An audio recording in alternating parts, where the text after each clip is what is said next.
I was just sent the silicone grill mat.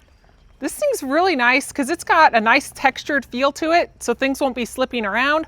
And also it would gather water in here because it is a waterproof design, which would be really easy to clean. Super flexible, so if you weren't using it, you could roll it up and store it, and it can stay outside. So it has this nice little lip here, so if you spilled, it doesn't go all over the floor, or all over the grill, or anything else. And it has these little holders back here for your different cooking utensils. So you can put different things in here